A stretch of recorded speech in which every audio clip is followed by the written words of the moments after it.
Cash or charge? Cash.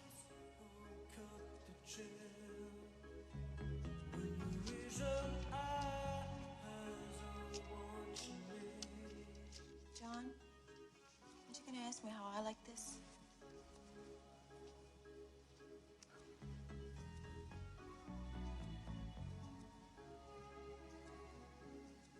Hi, welcome to Bencher Movie Club. I'm Charlie. My name's Ben. And this week we are talking about Ben's choice, which is the 1997 film Another 9.5 Weeks. No, it ain't the 1997 version. It's the 1986. It's not the sequel. No, it I've ain't. watched No. the wrong one. Well, oh no, I'm only joking. No, it's the 1998, the first 9.5 weeks, which is nothing to do. No. Have you heard of them? No, I did hear of a. Hang on, let's just before we start this, right? It's 9.5 weeks. The From 1986 film, 9.5 Weeks, starring Mickey Rourke and Kim Basinger. Is it Basinger or Basinger? Basinger? I always get confused with it. Basinger. Basinger, yeah. But it's Kim. Yeah. It's directed by Adrian Lyne. And this is, it's my choice. Firstly, I've got to apologise for my voice. I've just come back from Portugal with a bunch of friends, so as you can tell, I'm a little bit rough. I feel a little bit rough today. So anyway, apart from that, my throat might sound a little bit dodgy just because I've been ill. So I don't get as such a luxury thing as you. No, mine was fun ill. Yeah. Mine was just lots of drinking and fun. Yeah, no, I wasn't aware of the other, just very quickly going back onto what I said about the sequel, Another 9.5 Weeks from 97, where it's still got Mickey Rourke in it. John goes looking for Elizabeth and finds her friend instead. Right, yeah. Basically, Kim Basinger said, I ain't coming back for that crap. Yeah, and it's only got like 2.9 on IMDb, so you know it must be crap. And a year later, there was the first 9.5 Weeks, which has absolutely nothing to do with either of them. And it's some sort of what they're doing crime thriller. What they're doing is they're profiting on the name. You know, that's what they do. Like with most stuff that people see 9.5 Weeks. It's got it in the title. It's going to be. I think a lot of people will look at it being in the title, thinking, "Oh, it's going to be raunchy. It's going to be like it's a sexy kind of thing." Like, as a couple, would probably want to rent out. It's about a Wall Street bloke called John, who meets this art dealer called Elizabeth. They start a relationship up, but it turns very sexual, very dominating. Very dominating. She's quite a sweet, innocent kind of girl. And he keeps taking her that little bit further, until basically she doesn't realise who she is. And it's horrible, really. Yeah, realistically. I never really thought about that because I never see it. As I said, I see it briefly when I was a kid. Yeah. And I remember it being all raunchy and everything, and I just thought as if she's on board with it. But watching it now, it looks almost as if like she's close to tears each time. Yeah. But, you know, apparently that's what it was like in real life for her anyway. Oh, right, listen, I've got loads about that. That's the good thing about this. I've researched lots of stuff about the film that I had no idea about. She had a horrible experience making this film, basically, she did. Yeah. And the film was also completed in 1984. Yeah. But because it was too explicit, they just couldn't get it. They couldn't get a release for it. And also, it was originally a flop in the US. It grossed just 6.7 million, and it cost 17 million to make. Yeah. But like the UK, Europe, Canada, and Australia loved it, and through that they got the budget up from say it was 6.7 million it made initially. But then with like DVD sales and everything like that, it's over 100 million now. Yeah. Plus the soundtrack sold very well. Of course, the soundtrack. That is another thing I'm going to talk about in this film. The soundtrack, the whole soundtrack is fantastic. I mean, it starts off with Al Green, a very small part of Al Green's song, "Love and Happiness," which I didn't know that was a song on its own. I always thought because it then goes straight into that "The Best Is Yet to Come," and it blends really well into that song. That I thought, whenever I played that song, "The Best Is Yet to Come," I always thought, well, where's the beginning bit? because it's like love and happiness and all that. Yeah, but I think that goes really well with the song that follows. I've got quite a bit of Al Green. I knew that song anyway, so when that started, I was like, oh yeah, I know this song, Love and Happiness by Al Green. That first song, I love that first song. Even today, it's on my playlist. It's one that, you know, like every now and again, you know, like if you've liked songs from years ago, after a few years, and skip that one. You still like them, but there's certain things. Whenever that song comes up as a random thing on my Spotify and stuff, I will listen to the song again because I love the word in that song. But also, not only that song as well. This score was done by Jack Niseshi, and the score in this film I love. I absolutely love the score in this film, and my favourite part of the score is at the very, very end of the film. And when I've looked on YouTube to have the ending of 9.5 Weeks score, the amount of people that are going, I love this piece of music, but you can't find it anywhere. You don't even know what it's called because it actually hasn't got a name, because it's a piece of music. He's got a very big back catalogue, this composer. Is it worth looking up? Jack Nietzsche. I did. I've looked. Listen, trust me. I've looked. 9.5 Weeks. I looked on the back. I looked on the end of the credits. I think it says. There's a couple it could be, and I've looked up each of them. But the song has just not ever been released. I had a similar problem with both American Wolf in London and Bulworth, both of which have really good scores, but there's specific moments.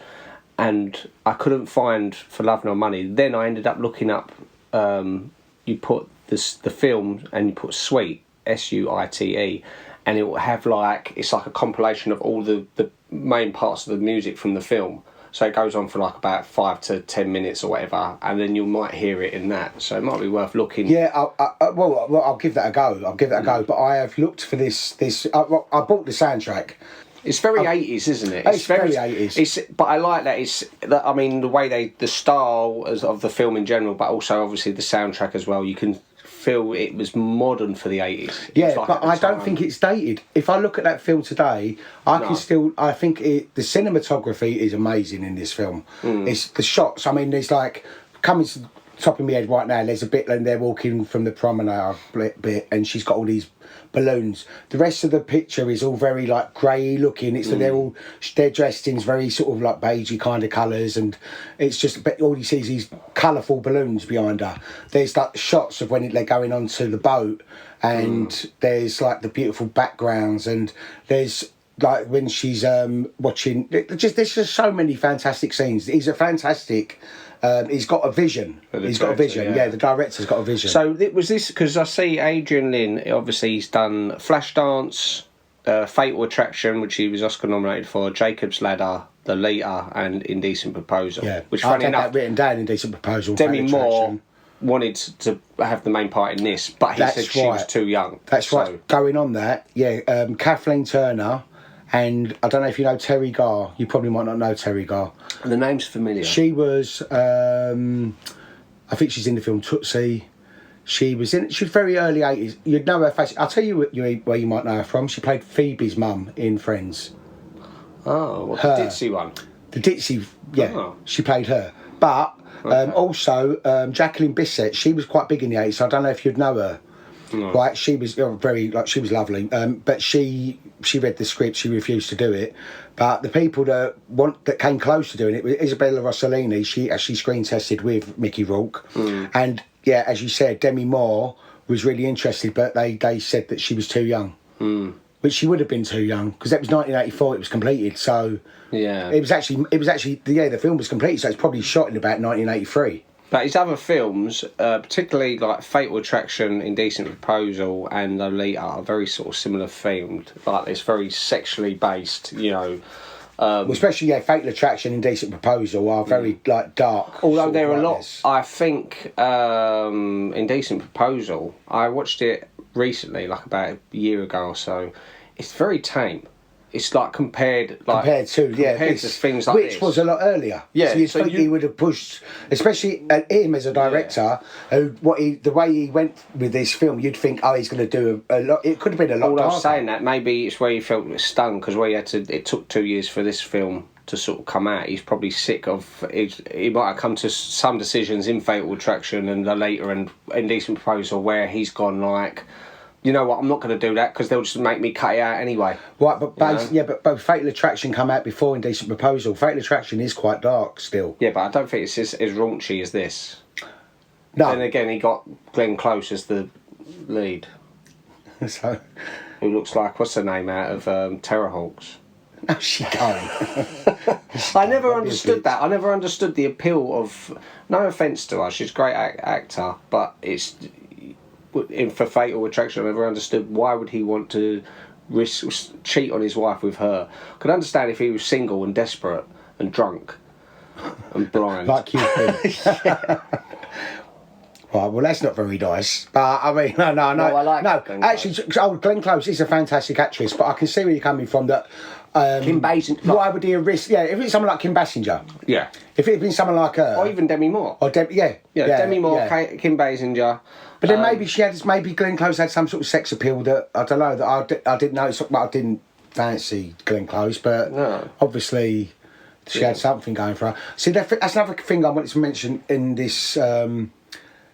About Kim Basinger in this is that she's got a right innocence about her. There was a right vulnerability in her. I think this is her. I think she looks lovely in this film, as opposed to when she's got all her long blonde hair.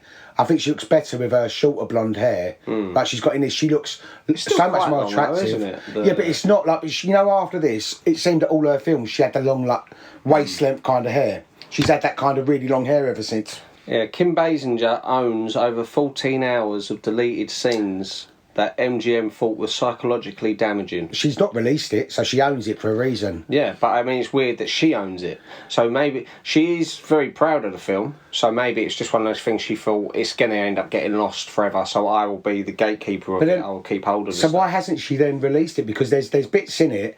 14 hours, though. I know, but did you know the original rough cut was 5 hours long?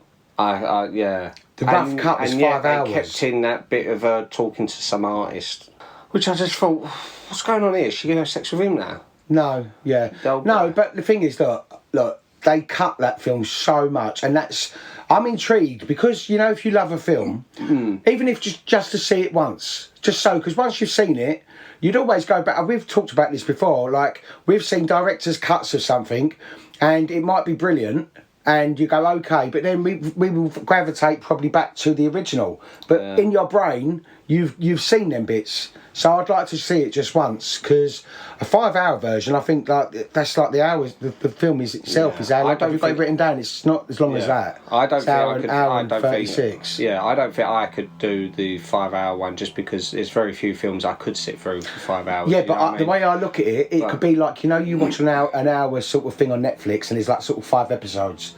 It would be like that kind of thing. Break it up. So you'd watch it, okay, I would binge it all in one go, but people could go and visit it because I'm sure there's so much more to the story that maybe makes a lot more sense with the slow progression of her sort of being taken away and losing herself in this relationship. You imagine there's... I remember reading some of the deleted scenes. Ain't there one about them sticking a knife to a bloke's throat in a lift? There's a mugging scene. Yeah, there's a mugging scene that was deemed too violent. That was obviously cut from the film because it would have been quite dark for a lot of people. But I think it would have been realistic in the way that you see how someone can take you away from yourself completely, because she's so like sweet and vulnerable at the beginning, but because she falls in love with him, she ends up doing stuff that she never would have dreamed of. Also, the novel is so much more darker than the film, and I think the film was originally filmed.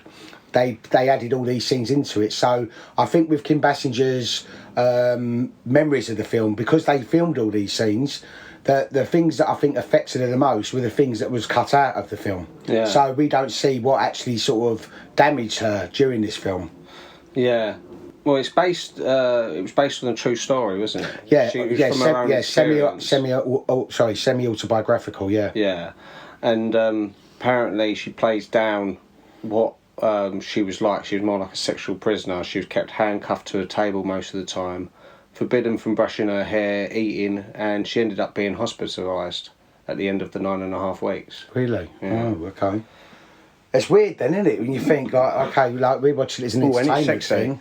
Yeah, no. But isn't it weird that someone can change? We know that with relationships, people can change their whole personality and cut off their whole life and everyone in their life for that person. It's like some people have so much power. It was over 9.5 weeks ain't a long period of time either. So it's a short period of time that's but it's the real thing. It's the real thing that was the real. Yeah, that was based in 9.5 weeks. Yeah. Well, yeah, but some people can get right intense. Listen, sometimes you meet someone in a day or something, and you can go, "Oh my God, how have I not had you in my life all this time?" And you can fall pretty quickly for people. I think I've done it before. Yeah. That you sort of feel that, oh my God, this person is my life. So I think you build them up in your brain to be something that you're looking for, that you think that this is who I've wanted all my life. But then obviously when things happen, I can see it. I can see where things like this could happen. And apparently he had to lose 30 pounds. Oh, Mickey Rourke. Yeah. Really? Which you think? But he wasn't big in any way, shape or form. I mean, the only film I know that I've seen of him prior to this, which he made before this, was Rumblefish, which was like it was okay. It's not worth checking out. But he looks pretty much the same. So you think, well, why would they want him to lose £30? Yeah, but also another thing as well. When Kim Basinger went for the original audition, she was so humiliated that they asked her. She said she was called upon to act like a prostitute, grovelling for money, and she left the audition in tears. And she said to her agent, "Even if they offer me the part, I do not want to do that film because that was just a horrible experience." But because they see in her, because they was going to go with another actress first of all, but when they see her, they thought this is her. This is the one. This is the one. Her vulnerability, that she's got the vulnerability. It's almost like a Marilyn Monroe. She's got the vulnerability and also the sexiness. Yeah. And there's that kind of, and it comes across really well in this film. But then how they talked her into it. Mickey Rourke and Adrian Lyne sent her dozens of red roses, and after that, but they was so persistent with her, and she thought, listen, I've got to face my fears. If I want to grow as an actress, I need to step outside my comfort zone and start doing stuff that I'm not so happy about doing. Which that's why I know, looking back at the film, even though when I'm going to explain some of the things that she had to, the way she was treated, she actually she doesn't regret it in respects of the fact that. It helped her sort of grow as an actress, because it's a bit weird. I know I hear about these directors and some of the things they do, like as I said, Stanley Kubrick, the way he treated Shelley Duvall and Hitchcock, that they treated. It's and you think, what is wrong with you? But then people then go, yeah, but it pushed them to certain levels. There's certain actors and actresses that they don't work like that. But with her, it seems that she's actually. But I also think I understand the process, but I don't think it's necessary. I know some of the great directors have done that, like you said, Kubrick, Hitchcock. What's his name? William Friedkin on Exorcist, like the stuff he done to them on that, and it's admirable in a way, but then you also think, well, is it bullying?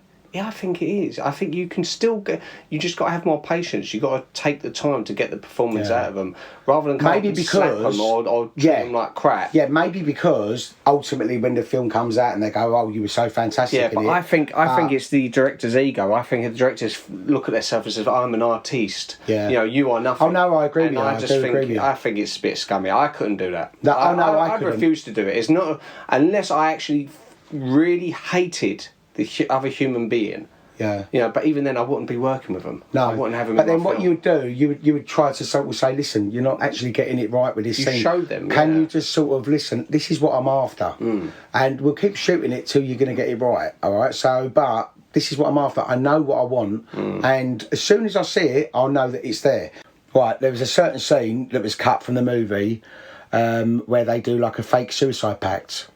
And what he's doing, this is basically just before the end, which is actually, this scene was cut from their final movie, as anyone that's seen the film would know, that he's getting her to swallow pills and they're matching each other pill by pill. She's thinking that she's killing herself, but he's sort of tricking her to see how far she will go for their love. And and then the realisation that the game playing has nearly took her life, and she's gone to the brink of madness, kind of thing, and that's what motivates her to finally leave him. But the audiences hated that version. They hated him for it. They hated her. They hated the director. And well, he's not likeable anyway. No, he isn't actually. He's not likeable. I went into it thinking, oh, well, I'm going to sort of, there'll be a bit kinky and a little bit slapping about and stuff like that. It's clearly this is what 50 Shades of Grey wants to be. It's 9.5 weeks, but it's not. But then watching it the whole time, and when he's doing things to her, and I think, I don't mind getting kinky, but this is like. Yeah. That's just. Well, how do you get off on that? How does that turn you on? Seeing this woman being. Miserable? Oh no, exactly. But as I was saying about this scene with the pill taking. Yeah. Right, to film the scene, Adrian Lyne pulled Mickey aside because he said this woman's supposed to be on the brink of death, right? And she's looking all dewy and lovely. So he said she needs to be broken down. So he told Mickey to grab her arm, and he was grabbing her arm so he wouldn't let go, and she was. She slaps his face, and she was like started crying.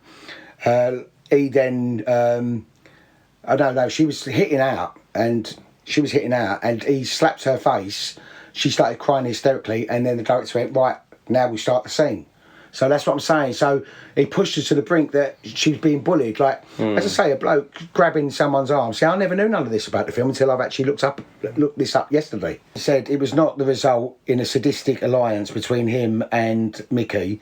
It was something he knew was helping her. It wasn't a pleasure, but it was useful. No, it sounds like a knobhead. Kim Basinger and Mickey Rourke were forbidden from getting to know each other because when they initially done their screen test, he could see that he detected like a hostility and a sexual tension between them. So he put it in the contract. He goes, you can have no contact with each other, and when you are filming, he didn't want them to get to know each other. During scenes, because they shot this film in chronological order. Yeah.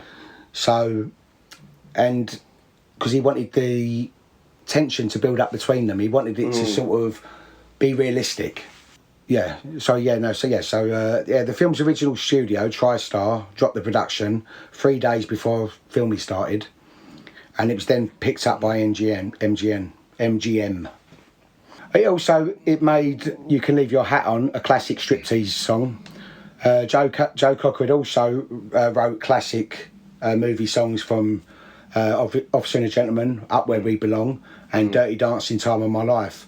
And the song. But he never wrote that song? No, he never wrote that song. That was Randy Newman, wasn't it? Yeah. He never wrote that song, but his version of it is in the film, and it's because of that. I think it's sort of turned it into like a striptease song because that's a really iconic moment in the film, isn't it? Yeah, and it's used in. I mean, the Tom Jones one's used in Full Monty. Isn't That's it? what I said. Yeah, Tom Jones re-recorded it in 1997, and it was used in the film Full Monty. Yeah. Whereas, have you heard the original by Randy Newman? Probably. I must. Right, because Randy Newman, he's the guy who wrote like the Toy Story music. He's very nasally. So hey, you got a friend in me, and so when he's singing it, you can leave your hat on. It sounds like it doesn't sound sexy at all. Sounds like sort of Toy Story is. Almost, but no, I like it. I really like the original version. But they talk about Woody, and he's got his hat on like that. Yeah, no, but he you couldn't sort of do like the strip dance to it, but it's still it's a good song. It's a great song. That scene where she does the stripping is iconic, and it is a really good scene.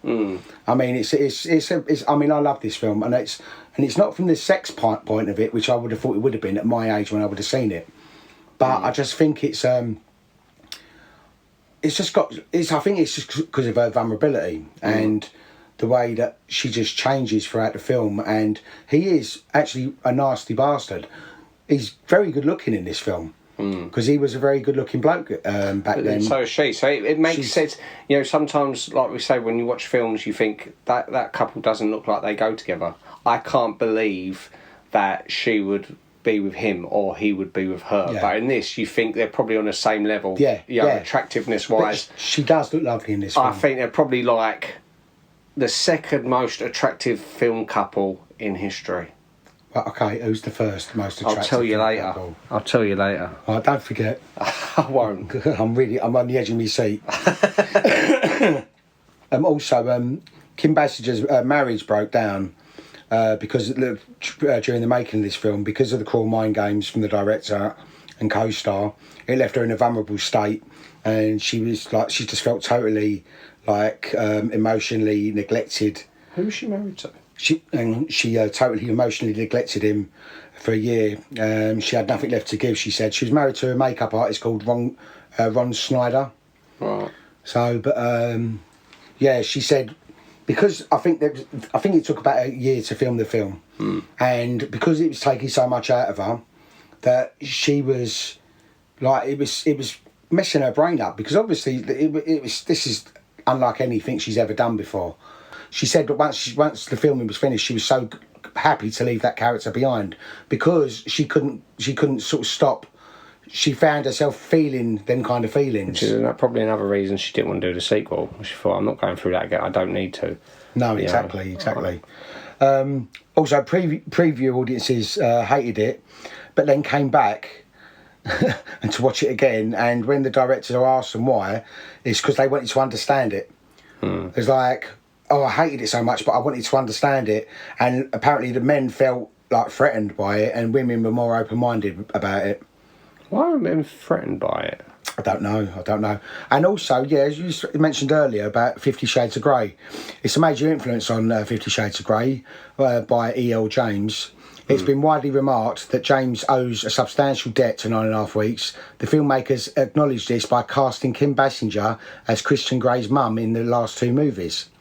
So I think that's quite interesting, the fact that in my brain, I'm imagining she had a baby with him that he don't know about, and that she's basically given birth to Christian to the same version. And it's like, oh, okay. Yeah, well, a tamer version. He's rubbish. I've never seen it. It's never appealed to me, because I feel that it is a copy of 9.5 Weeks. I remember going to see, I'd heard of the book, obviously never read it, and I was dating someone at the time, and we said, should we go cinema? We'll go watch 50 Shades of Grey. So you're thinking, young couple, we've only just started seeing each other. Yeah. Brilliant, this is what we want to go see. Went and see the film, the card comes up, 18 certificate. So straight in my mind, I think, oh, it's going to be like 9.5 Weeks, that kind of thing. Yeah. You know, it's going to be really raunchy, put her in the mood.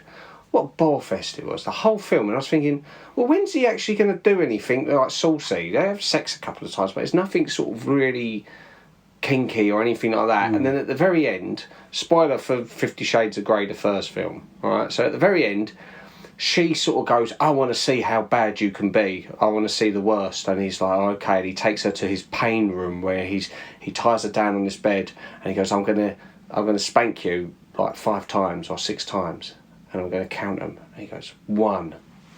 And he smacks her on the bum with this paddle. Okay. And she's like, oh, 2. So he spanks her 6 times with a paddle, then he unties her, and she goes, you're never touching me again. She runs and jumps in the lift, and that was the end of the film. No. And I thought, why is that? That's like foreplay. That's nothing. No. That's no.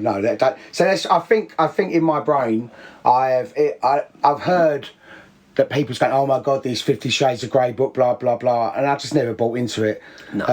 I could see that there's part of me thought, oh, I bet it's like a 9.5 Weeks, but I don't think the two characters in 50 Shades of Grey have got the same chemistry and the same believability as what I see in 9.5 Weeks. So it's just a film. It might be a great film for other people. No, they just seem like soppy dogs. It doesn't appeal to me. And so obviously we won't be doing a podcast about that film in the near future. Another thing about this, it features an early appearance from Christine Baranski. She was in like Mamma Mia. You'd know her if you see her. Yes. She's been in loads of stuff. She was in a sitcom. Frasier, she was in Frasier. Yeah, she was the other. She come in as a talk show host. Yeah. And he went, oh, she's really great. And then she started really being offensive to everyone. Yeah. And then he ended up getting her mother to come in. Yes. Yeah, that's it. But she's in loads of stuff. She's very in, recognisable she's face. really odd recognisable. looking, like Dark Crystal. Yeah. Yeah. Well, I wouldn't say that. You're being bitchy today, aren't you? No. Right, anyway, I remember she was in a sitcom called Sybil, which had Sybil Shepherd in it. She played her mate. I think they tried to do like a Patsy Eddy type thing, you know, like Ab-Fab. Yes. Yeah, that's it. Now, also Kim Basinger had body shots, body double for... Yeah, Kim Basinger had a body double for some of the scenes, like the bit with the ice cube, you know, around the nipple.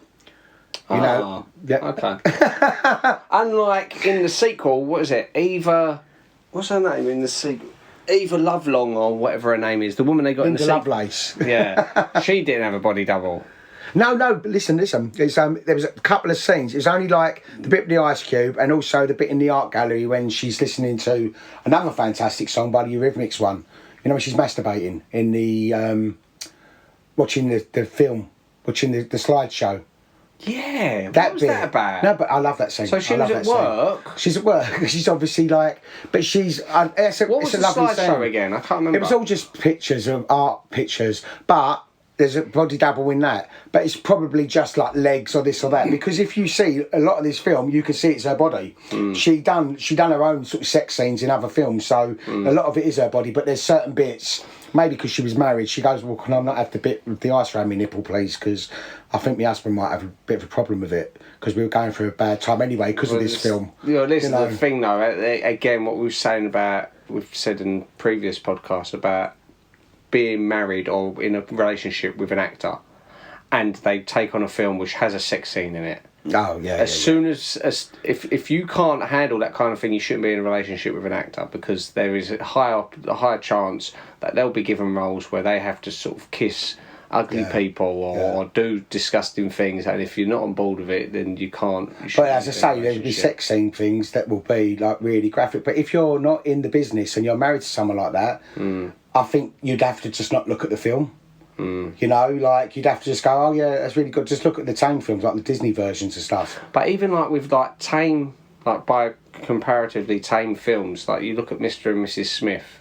So then obviously Brad Pitt and Angelina Jolie do Mr. and Mrs. Smith together while he's married to Jennifer Aniston.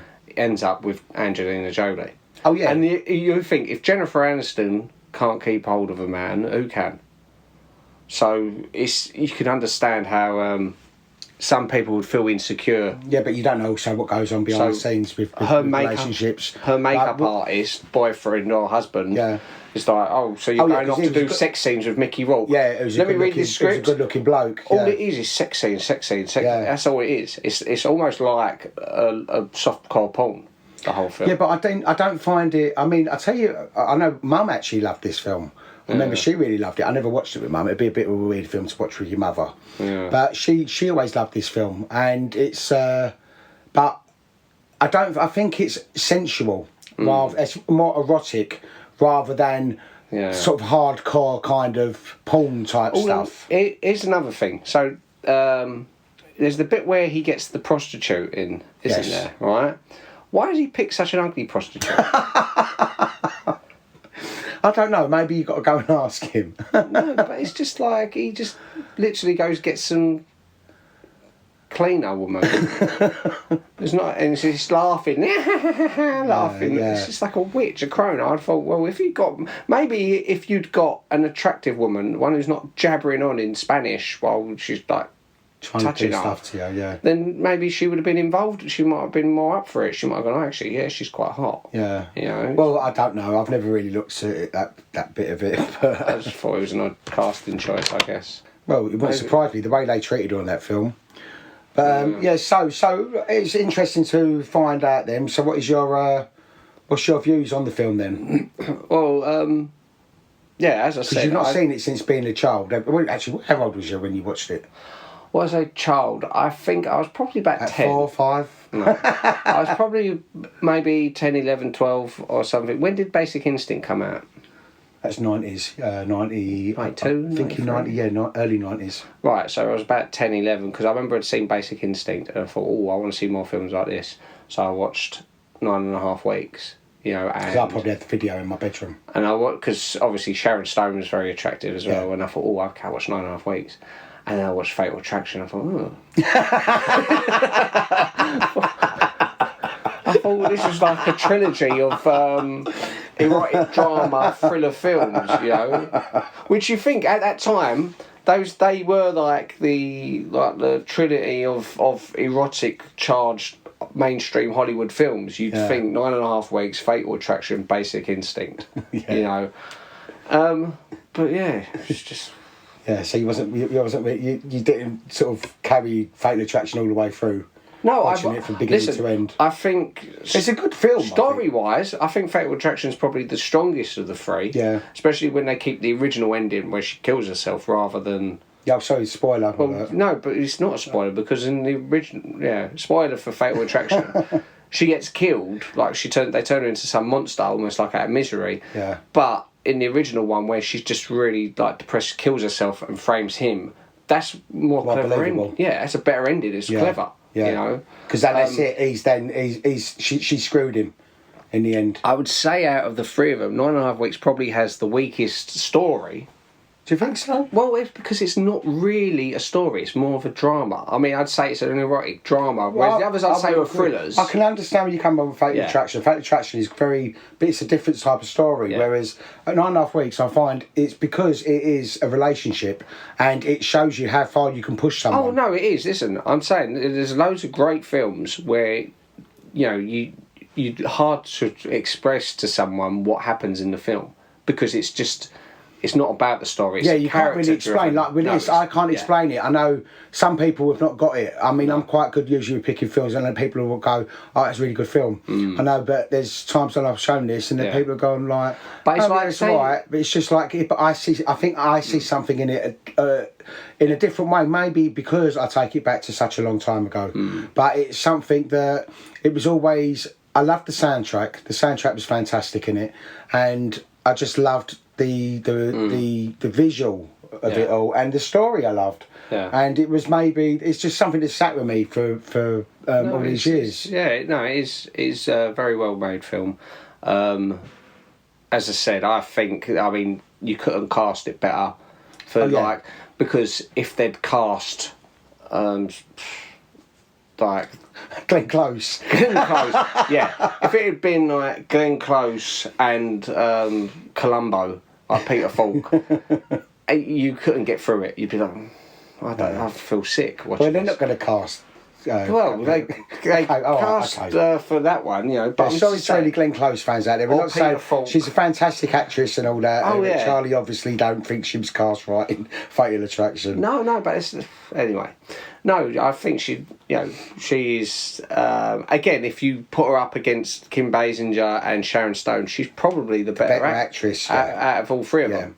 You know.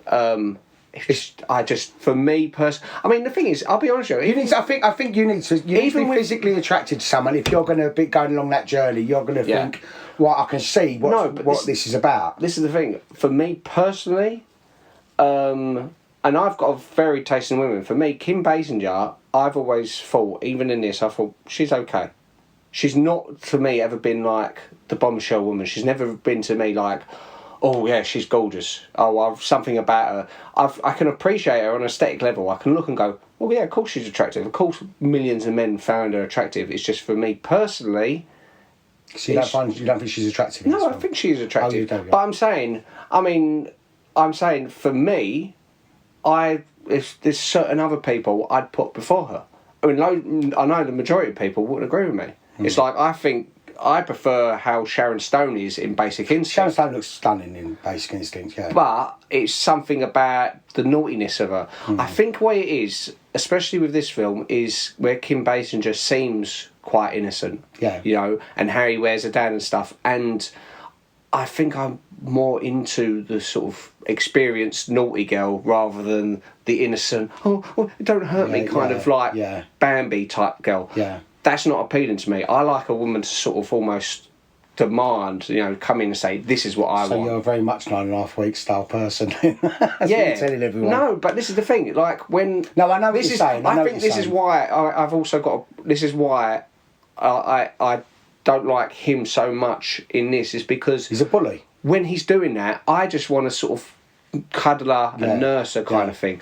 Whereas if she was sort of forthcoming with it, yeah, I'm going to go and cry, then I'd have been like, yeah, she's dirty. Yeah, this is the kind of girl that I would find more attractive. Perfectly cast, though. I do think it is really well cast. Oh yeah, yeah, definitely. Because it's like, again, if Sharon Stone had that part, she would might have played it more as if she's more on board with it, and it would have been wrong. I think they obviously see the innocence in her. That's the reason why they wanted her in the film, because like there was other people who wanted to do this film. They wanted her. She didn't even want to do the film. They wanted her to do it, so because they could see that she has got that vulnerability, but also the sexiness. Yeah. She can carry it off. That she could be believable. Yeah. That's the kind of thing that could happen to someone like her. Which is probably why she then, obviously years later, with LA Confidential, where she won the Oscar for LA Confidential, and her character in that, who's a hooker, who's meant to look like I can't remember who's can't remember. Mae West or something? No, not Mae West. No. I know the film LA Confidential. Anyway, in that she's playing both sexually, but a sexual person, but also very vulnerable, and you can believe it in it. You know, it's she's believable. It's a good partner piece to this film in the sense it's like you could see that could end up being what happened to her character in 9.5 Weeks. Yeah. She could very easily have gone down the line and ended up being a high class hooker. Yeah. But still feel that really vulnerability, wanting just to be saved. Yeah. I just think it's a film, but also I think it's a film on its own. I think it's a film that starts and ends, and it should have ended there and then. I think that's the reason why she never done any more. I don't think you don't need to revisit it. It's basically she's obviously gone to the point of no return. She's finally found the courage. She says, no matter what he's doing, he's now starting to show a bit of vulnerability at the end, and he's like, because he's fallen in love with her, and she's going, I can't do this no more, and he starts to try and tell her bits about himself, but he's pushed her so far. Yeah, he only does that when she's walking out the door. Yeah. He starts going, well, hold on a sec, okay, I'll tell you you wanted to know about my family, whereas before he was being an arse. And you can see that he's really sort of like, oh, hang on a minute, now the tables have turned. It's like he realises, hang on. He's pushed it too far, yeah. And it's... Which is good. I'm glad that is the one thing for me which sort of almost saved his character. Yeah. Because up to that point, there was no redeeming features for him. No. And then that bit you thought, okay, he's flawed, he realises he's been an arse. Yeah. But will he learn his mistake in the long run? Yeah. For that, you'd have to watch another 9.5 Weeks. No. That's why I've never watched any of the others. No, again, it's better to just be a standalone film. But he's fantastic in this film. He is really good in this film. Yeah. Like the two films that I absolutely love him for is 9.5 Weeks and Angel Heart. Which was a year later, wasn't it, Angel Heart? Yeah, Angel Heart is fantastic. The very next one. Angel Heart really confused me, but we'll definitely go through that at a later date. But that is a fantastic film, Angel Heart. That's also... Was that done by... Because that feels like the shots in Angel Heart are very cinematic. No, I think that's Alan Parker. Alan Parker, that's right. That's Alan Parker. I believe it is. Mickey Rourke had a fantastic sort of career projection, which he could have had, but then, of course, he quit acting to do boxing. Yeah. Smashed up his face a bit. Yeah, and then plastic surgery. Because Quentin Tarantino wanted him for the Bruce Willis role in Pulp Fiction. Right. So he wrote this boxer part because he knew he would have been good for that. He would have been great for it. Yeah, really good for it. It was meant to be John Travolta was supposed to be Michael Madsen because it was the same character from Reservoir Dogs. Okay. That's why they both surname Vega. But that film made John Travolta famous again because he'd basically gone sort of. He'd peaked at like Grease, Saturday Night Fever, all that. Then he'd started doing like silly little films. Look Who's Talking, which was entertaining. Which is okay, but it was like he wasn't... He was just going to be sort of romantic, sort of comedy lead. Yeah. But yeah, no, Pulp Fiction, that showed him in a different, I think, to what people see him as in all his other films. All of a sudden, he was then... Oh wow, he's a fantastic actor. He's playing someone completely different because he's quite scummy-ish in that, isn't he? He's quite sort of grungy looking. See, and Pulp Fiction had quite a few famous incidences where there's people who almost had the roles like as I said, Michael Madsen, who was in Reservoir Dogs. Yeah. It was almost like it was going to be like a prequel to because he dies in Reservoir Dogs. Spoiler: Reservoir Dogs. I keep spoiling lots of films today, don't we? In Pulp Fiction, so it would have been him, spoil. and it was going to be Lawrence Fishburne as the Samuel L. Jackson part. So Lawrence Fishburne, don't you? So he'd obviously done What's Love Got to Do with It, and he was going to be who?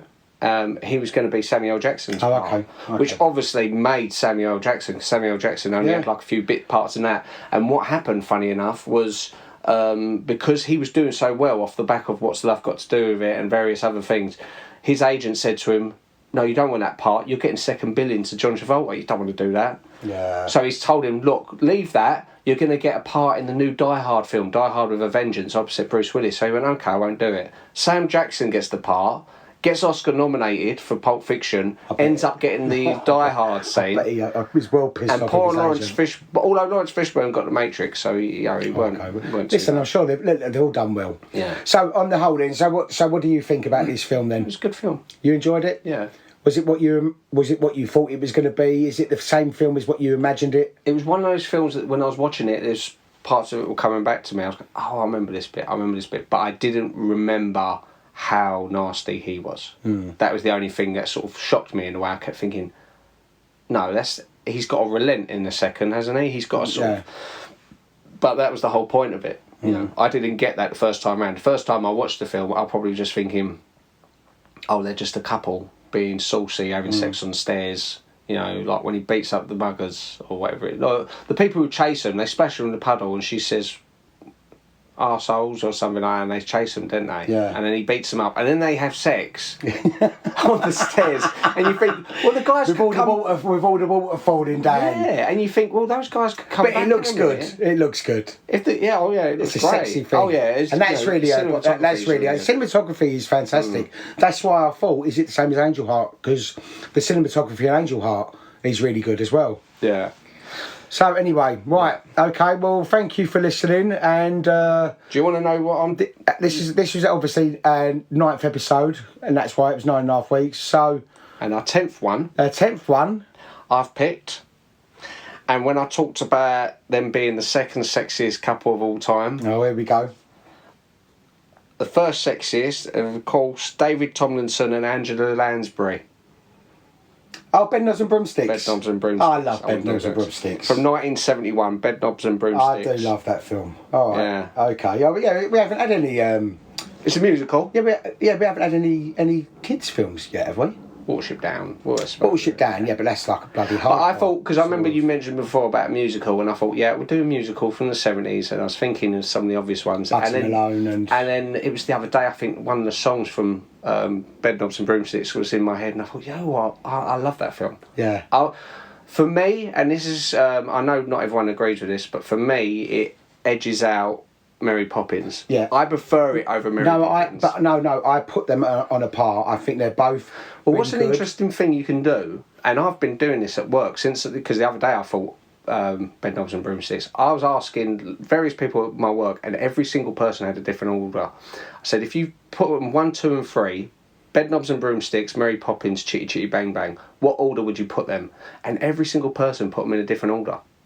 Yeah. It's means one that's different things to different people. Yeah, because they're all, and some of them would go, oh, I hate that film, but most people say, I love all three. But I guess I'd put this one first. I'd put that one first. Yeah. So yeah, Bedknobs and Broomsticks is my choice for our 10th podcast. Yeah, 10th podcast. So, well, thank you very much for listening. Hopefully, we'll both be feeling a little bit better for next week. Yeah. So thank you very much, and we will catch up with you soon. Yeah. Goodbye. Every time I see you, you're What? smiling at me. Smiling at you. So close to your heart, I just want to live life inside. Savior, Savior, Savior, Savior.